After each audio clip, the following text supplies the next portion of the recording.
رمضان کی تیاری کیسے ممکن ہے؟ ان 4 چیزوں سے اپنے دل کو پاک کر لیا جائے، رمضان کی تیاری کے لیے یہ دل بالکل پاک صاف ہو کے ہر خیر کو قبول کرنے کے لیے تیار ہو چکا ہوگا۔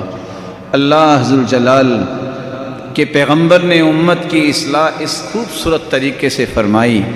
تیسرا کام جو کرنے والا ہے، چونکہ رمضان آنے والا ہے اور روزے کا مطلب ہوتا ہے رکنا، باز رہنا، روکنا، خود بھی برائی سے رکنا، اپنے دل اور زبان اور اعضاء کو بھی برائی سے روکنا، خود بھی باز رہنا اور لوگوں کو بھی باز رہنے کی تلقین کرنا، یہ روزہ ہے۔ تیسری بات جو رمضان سے پہلے ہمیں پہلے تک نہیں ٹھیک ہو سکی تو اب بھی موقع ہے اسے ٹھیک کر لیں، اپنی زبان کو کنٹرول میں لے آئیں۔ اقسم ابن صیفی، یہ صحیح بخاری کی روایتیں بیان کرنے والے ہیں، وہ کہتے تھے کہ میں نے ساری حدیثوں کو جب جمع کیا تو مجھے یہ سمجھ آئی بندہ صرف زبان پہ کنٹرول کر لے تو 4000 گناہوں سے بچ سکتا ہے۔ کتنے گناہوں سے؟ صرف زبان کو کنٹرول کر۔ اس لیے اس زبان کی کنٹرول کرنا، اس کی حفاظت کرنے سے رمضان کا کوئی فائدہ ہوگا۔ اس لیے رسول اکرم صلی اللہ علیہ وآلہ وسلم نے فرمایا، اذا اصبح ابن آدم فإن الأعضاء كلها تكفر اللسان۔ جب سورج نکلتا ہے ہر روز سارا جسم زبان کی منت کرتا ہے، تو کفر اللسان، یہ واسطے دیتا ہے۔ اور کیا کہتا ہے جسم کا ہر عضو، اتق اللہ فینا، ڈر جانا اللہ سے۔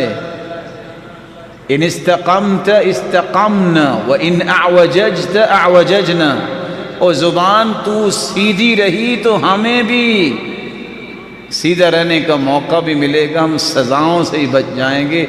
تیرے اندر ٹیڑھ پن آ گیا تو مار تو ہمیں پڑنی ہے۔ سارا جسم زبان کی منت کرتا ہے۔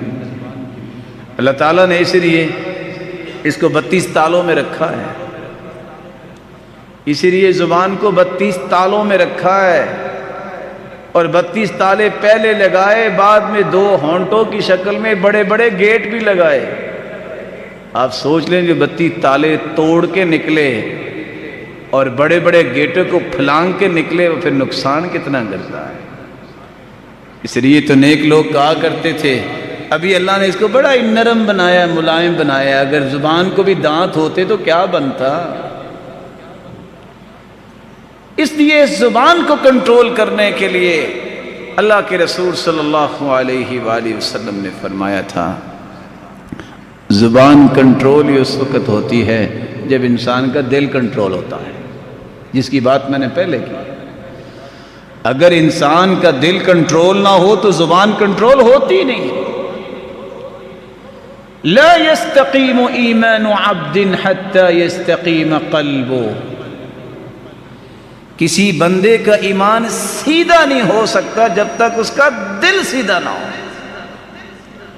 ولا يستقيم قلبه حتى يستقيم لسانه، اور انسان کا دل کبھی سیدھا نہیں ہو سکتا جب تک اس کی زبان نہ سیدھی ہو جائے۔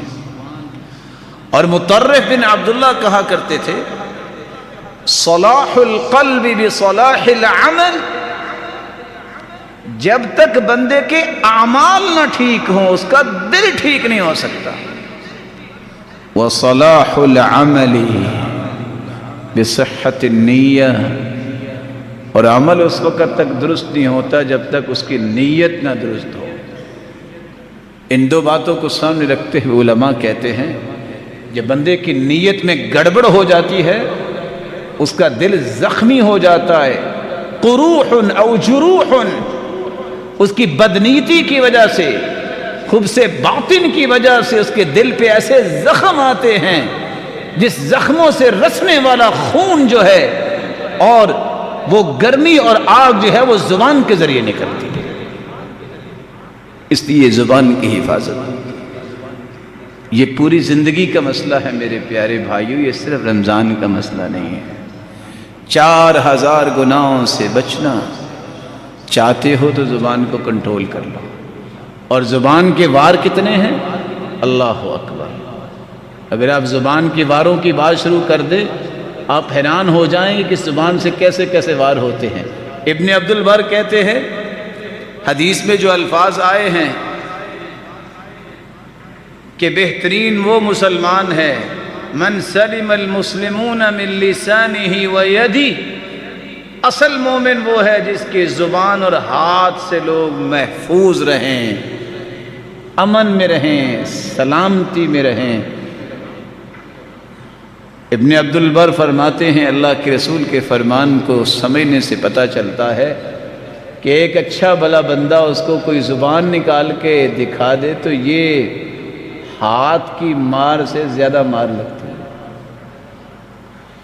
ایک بندے کو اللہ نے زبان دی ہے لیکن وہ گونگا بن جاتا ہے، یہ اس سے بڑی تکلیف ہے. کیوں؟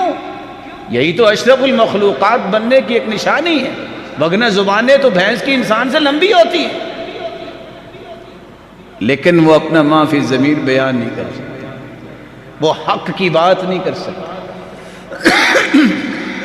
تو فطرت کو تبدیل کر دینا، جس زبان کو اللہ نے جس مقصد کے لیے بنایا ہے اس مقصد میں تعطل پیدا کر دینا، یہ اللہ ذوالجلال کی نعمت کی ناشکری بھی ہے اور مسلمانوں کو تکلیف دینا بھی ہے. اسی لیے ابوبکر صدیق رضی اللہ تعالیٰ عنہ کو سیدنا عمر نے دیکھا اور کیا فرماتے ہیں، میں نے دیکھا کہ زبان کو کھینچ رہے تھے. میں نے کہا ما غفر اللہ لک، اللہ آپ کو معاف کرے، یہ کیا کر رہے ہیں؟ زبان کو کھینچ رہے ہیں. کہا میں اس کو ادب سکھا رہا ہوں. ان ھذا الذی اوردنی الموارد، مجھے پتا ہے اگر مجھے ہلاکتوں کی طرف لے کے گئی تو یہ زبان لے کے جائے گی. اللہ ذوالجلال ہمیں ان ساری چیزوں کی تیاری کرنے کی توفیق عطا فرمائے. وآخر دعوانا الحمدللہ.